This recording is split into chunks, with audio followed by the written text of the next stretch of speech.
नमस्कार दोस्तों, आज हम अगले एपिसोड में आपका स्वागत करते हैं। पिछले एपिसोड में हमने आपको बताया था कि डायनासोर्स का अंत कैसे हुआ था। आज से लगभग 6.5 करोड़ साल पहले एक बड़े एस्ट्रोनॉइड के कारण सभी जानवर मारे जा चुके थे। सिर्फ छोटे मोटे जीव ही बचे हुए थे। जो भी बचे उनकी वजह से आज हम भी हैं। चलिए तो हम आपको बताते हैं कि इंसान का जन्म किस तरह से हुआ था। मैमल्स जमीन के अंदर जाकर रहने लगे और वह खाने में हर चीजें खाने लगे थे। उन्हें जो भी खाने को मिलता वह वही चीज खा लेते थे। इतने बड़े महाप्रलय के अंदर सिर्फ जमीन के अंदर रहने वाले तथा छोटे जीव ही बचे हुए थे जो कि धरती के अंदर रहने लगे थे। करोड़ों वर्ष बीतने के बाद धरती सामान्य रूप में आने लगी थी, जिसके बाद सभी जानवर वापस से ऊपर धरती पर रहने के लिए आने लगे थे। धरती के ऊपर नए नए पेड़ पौधे तथा नए नए प्रजाति के जीव रहने लगे थे। जो धरती में बसे हुए जीव थे उन्हीं की नई नई प्रजातियां बनने लगी जो धरती के ऊपर सर्वाइवल करने लगी थी। सबसे पहले दुनिया पर बंदर जैसे दिखने वाले जीवों का विकास हुआ।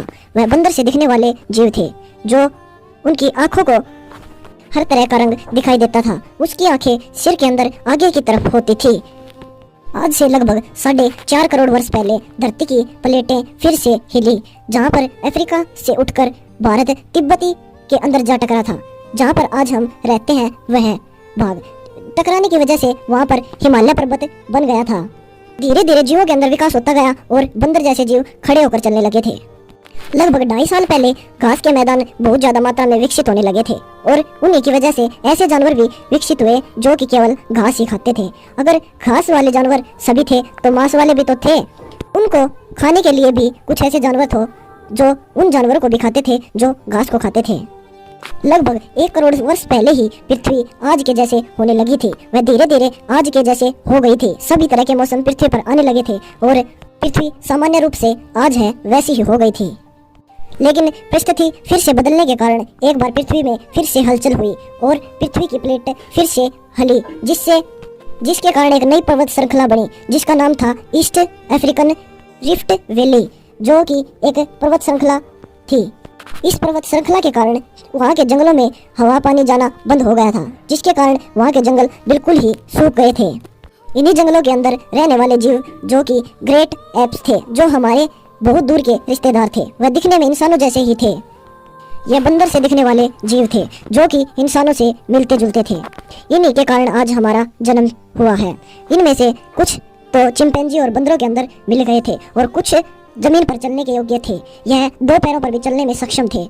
जो कि नीचे 2 पैरों से चलते थे वो इंसानों में तब्दील हो गए और जो बंदरों के अंदर चले गए वह चिंपैंजी जैसे जानवर बन गए। इनका दिमाग लगभग एक संतरे जितना होता था जो कि बहुत छोटा था, लेकिन यह खड़े होकर चलते थे तो यह खाना भी खा सकते थे अच्छे से और अच्छे से दूर दूर तक देख भी सकते थे। और 4 पैरों से चलने से अच्छा 2 पैरों से चलना अच्छा था, क्योंकि उसमें ऊर्जा भी कम समाप्त होती थी। इन्हीं के बाद लगभग 23 लाख के साल के बाद इनके शरीर में विकास होने लगा और इनका शरीर इंसान से मिलता जुलता होने लगा। इनका दिमाग का साइज भी बहुत बड़ा हो गया था। लगभग 23 लाख के बाद एक नया जीव उत्पन्न हुआ जिसका नाम होमो होम्बिलिस था, जो कि इंसानों से मिलता जुलता ही था। इन्हीं ने पत्थर का इस्तेमाल करना सीखा था। इन्होंने ही पत्थर को अपने हथियार के रूप में चुना था। यह अपने पत्थर को नुकीला बना लेते थे और उससे शिकार तथा और भी बहुत से काम करते थे। उन पत्थरों की वजह से इनकी उंगलियां भी बहुत मजबूत हो चुकी थी। समूह के अंदर रहने के कारण यह अन्य जानवरों का भी शिकार करने लगे थे, जिन्हें हम होमो इरेक्टस नाम से जानते हैं। यह भी इंसानों के बहुत करीबी रिश्तेदार बन चुके थे। यह इंसानों में तब्दील होने ही वाले थे।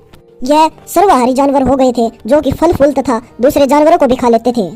इन्हीं लोगों ने सबसे बड़े आविष्कार यानी कि आग के आविष्कार को करना सीख लिया था। यह आग को जंगली जानवरों से बचने के लिए तथा रोशनी के लिए और अपने भोजन को पकाने के लिए करने लगे थे। भोजन पकाकर खाने का मतलब यह अपनी कम ऊर्जा को खर्च करते थे जो कि कैलोरी के रूप में इन्हें दिमाग में मिल जाती थी। इनका दिमाग समय के साथ साथ तेज होने लगा था।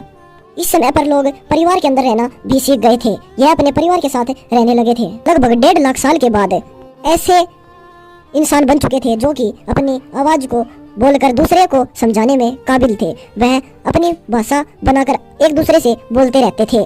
वह एक दूसरे को हर प्रकार की जानकारी भी देते थे। लगभग 50,000 साल के बाद यानी आज से लगभग 75,000 वर्ष पहले ही इंसान के अंदर बड़ा चेंज आ गया था। वह जगह जगह पर घूमने लगा था। वह ऐसे ऐसे महाद्वीप पर जाना सीख गया था जहाँ पर वह सोच भी नहीं सकता था। पृथ्वी पर पूरी तरह से इंसानों का कब्जा होता जा रहा था। साउथ पोल की तरफ से आने वाली बर्फ की वजह से यह ऑस्ट्रेलिया तथा चाइना तक भी पहुंच गए थे। लगभग उसके बाद इंसान हर जगह पर फैल गया था। यह समुद्री सतह से लेकर यह पठारों तक तथा मैदानी क्षेत्रों से लेकर यह पर्वतों की सबसे ऊंची चोटी तक फैल गया था। हर जगह पर इंसानों के पूर्वज हो गए थे। यह धीरे धीरे अपने हर चीज को सुधारने में लग गए थे।